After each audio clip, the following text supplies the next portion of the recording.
বন্ধুরা, এসমি মামনি রান্নাঘরে আপনাদেরকে আবারও অনেক অনেক স্বাগত। আজকে রেসিপি থাকছে বম মাছের একদম কষা কষা করে রান্না করব, মাংসর মতো করে। পুরো ভিডিওটা দেখার জন্য অনুরোধ রইল। আশা করি আপনাদের পুরো ভিডিওটা দেখতে ভালো লাগবে। চলুন মাছটা আগে কেটে নিই।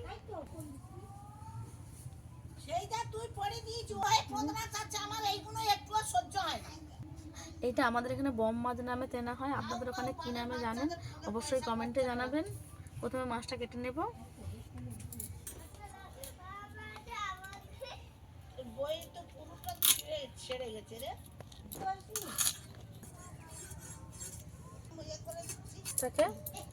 এই মাছের এই উপর দিকটা একটু আঁশ থাকে।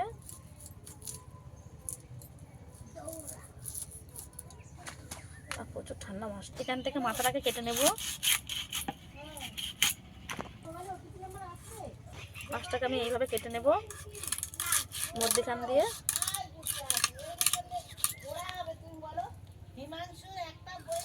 মাছগুলোকে আমি ছোট ছোট করে কেটে নেব, বেশি বড় সাইজ রাখবো না।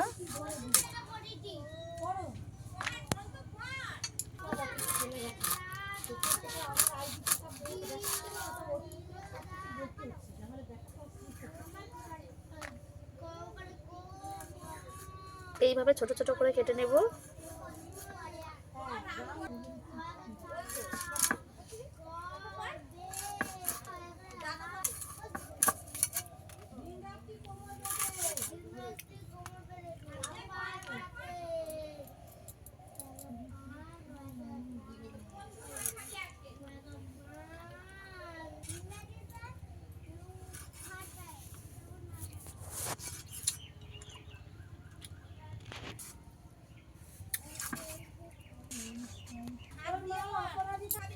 মাছগুলো কাটা হয়ে গেছে, তুলে নেব।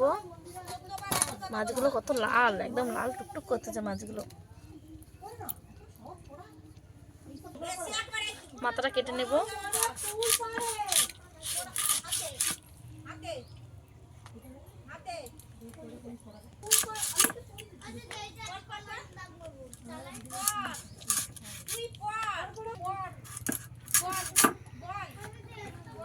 সব মাছগুলো কাটা হয়ে গেছে, ধুয়ে নিয়ে ফিরে আসছি রান্নার কাছে।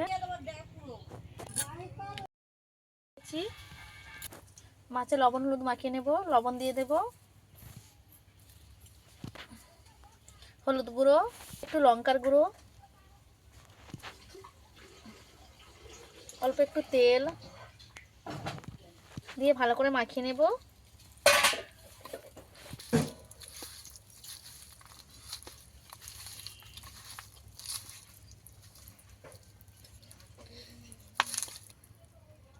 আমি ভালো করে মেখে নিয়েছি, এক সাইডে রেখে দেব। এখানে আমি সব কিছু নিয়ে নিয়েছি, কেটে নিয়েছি আর কি। আদা কুচি করে নিয়েছি, পেঁয়াজ কুচি করে নিয়েছি, রসুন কুচি করে নিয়েছি, ধনেপাতা, টমেটো, আর এখানে গোলমরিচ, জিরে আর গরম মশলা আছে। সব কিছু ভালো করে বেটে নেব। প্রথমে আমি আদা রসুনটা বেটে নেব।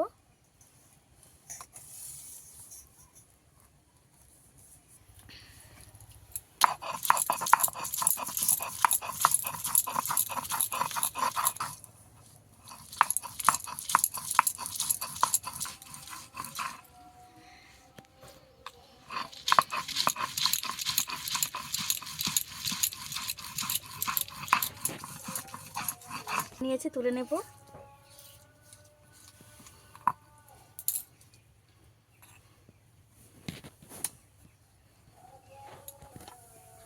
পেঁয়াজটা আমি আদা বাটা করে নেব।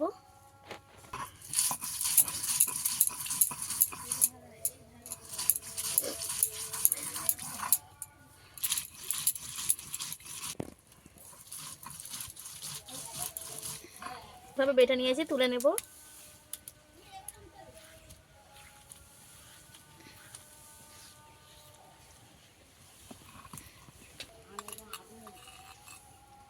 এখানে জিরে, গোলমরিচ, গরম মশলা একসঙ্গে বেটে নেব। একটু দিয়েছি, বেশি দিইনি।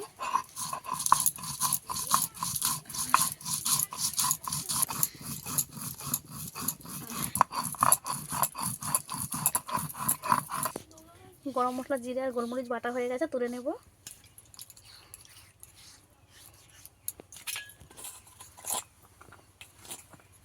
ধরিয়ে নেব। নুনটা আমার ভালোভাবে ধরে গেছে, কড়া বসিয়ে দিয়েছি।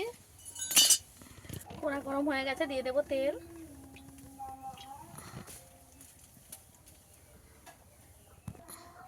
হয়ে গেছে, দিয়ে দেবো 5 ফোড়ন। এই মাছটা আমি বলেছিলাম অন্য মতো, এই গম মাছটা আমি কষা কষা করে রান্না করব। লঙ্কা কেটে দিয়ে দেবো। ফোড়ন আর শুকনো লঙ্কা ভালো করে ভেজে নেব। এদিকে বেটে রাখা পেঁয়াজটা দিয়ে দেবো।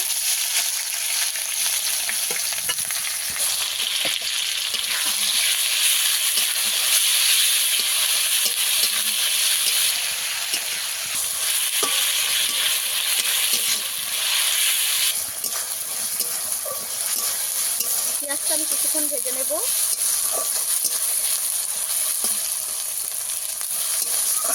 পেঁয়াজে অল্প একটু লবণ দিয়ে দেবো। ভেজে নিয়েছি। আদা রসুন বাটা দিয়ে দেবো।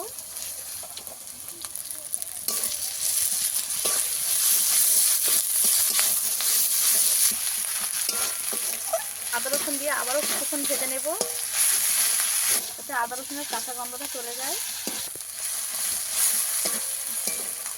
কেটে রাখা টমেটো দিয়ে দেবো।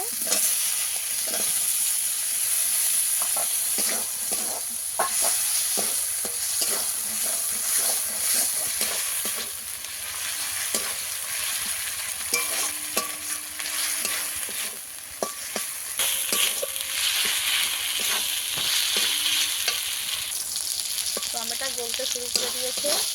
এই পর্যায়ে দিয়ে দেবো হলুদ গুঁড়ো। দিয়ে দেবো হলুদ গুঁড়ো। দিয়ে দেবো লঙ্কার গুঁড়ো। লঙ্কার গুঁড়োটা আমি একটু বেশি করে দেবো ঝাল হওয়ার জন্য।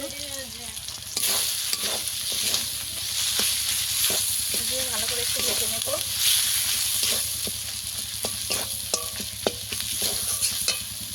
অল্প একটু জল দিয়ে দেবো মশলা করা।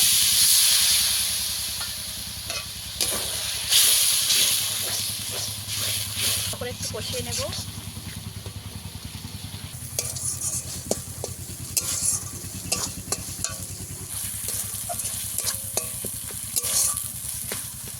ভালো করে কষিয়ে নিয়েছি। মশলা থেকে তেল ছাড়তে শুরু করে দিয়েছে। এই পর্যায়ে দিয়ে দেবো মাছ। যে মাছগুলো আমি ভালো করে লবণ হলুদ মাখিয়ে রেখেছিলাম তেল, এই মাছটাকে টাইম নিয়ে একটু কষিয়ে নিতে হবে। টাইম নিয়ে কিছুক্ষণ কষিয়ে নিলে এই মশলা ঢুকে যাবে মাছের মধ্যে।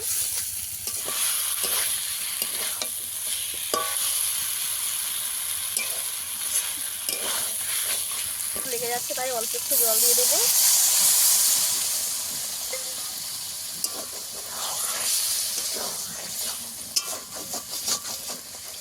জ্বালানিটা আমার একটু জোরে লেগে গেছে। আবারও ভালো করে কষিয়ে নেব। এই কাজটা একটু আলতো হাতে টাইম নিয়ে করে নিতে হবে।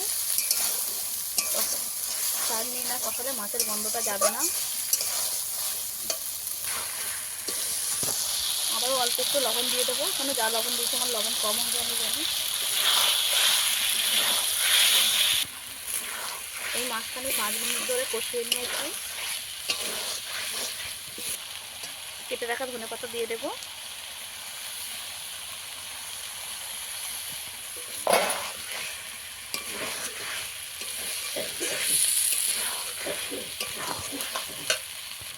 দিয়ে দেবো জল। কষিয়ে নিয়েছি ভালো করে, দিয়ে দেবো জল।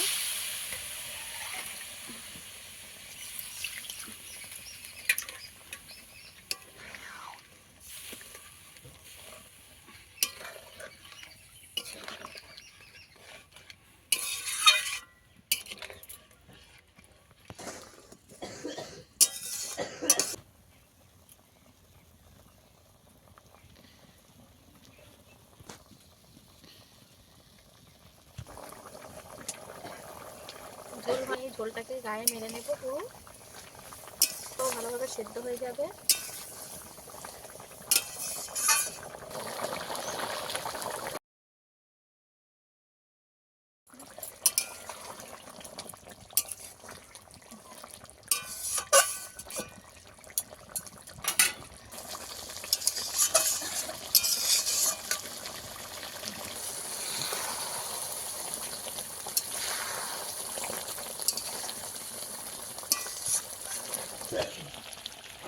বেটে রাখা জিরে, গরম মশলা, গোলমরিচ দিয়ে দেবো।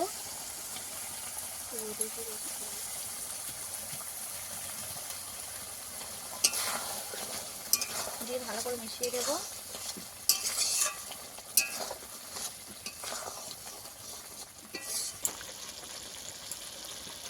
ঝোল মেরে আমি এরকম কষা কষা করে নিয়েছি। এই রান্নাটা আমার প্রায় হয়ে এসেছে, আর একটুখানি বসিয়ে রাখবো গরম মশলা গোলমরিচ দেওয়ার কারণে। একটুখানি হয়ে যাওয়ার পরে নামিয়ে নেব। বম মাছের কষা আমার রেডি হয়ে গেছে, নামিয়ে নেব। দেখুন বন্ধুরা, আমাদের মাছের কষাটা কী দারুণ হয়েছে। এই মাছ এভাবে কষা রান্না করলে খেতে দারুণ হয়, যেহেতু এই মাছটা একটু টক টক লাগে। এই মাছের রেসিপিটা আপনাদের কেমন লেগেছে অবশ্যই কমেন্টে জানাবেন। ভালো লেগে থাকলে লাইক কমেন্ট শেয়ার করে এবং সাবস্ক্রাইব করে আমার চ্যানেলের পাশে থাকার জন্য অনুরোধ রইল। কে কী রেসিপি দেখতে চান অবশ্যই কমেন্টে জানাবেন। আজকের ভিডিও এই পর্যন্ত, দেখা হচ্ছে অন্য কোনো নতুন ভিডিও নিয়ে।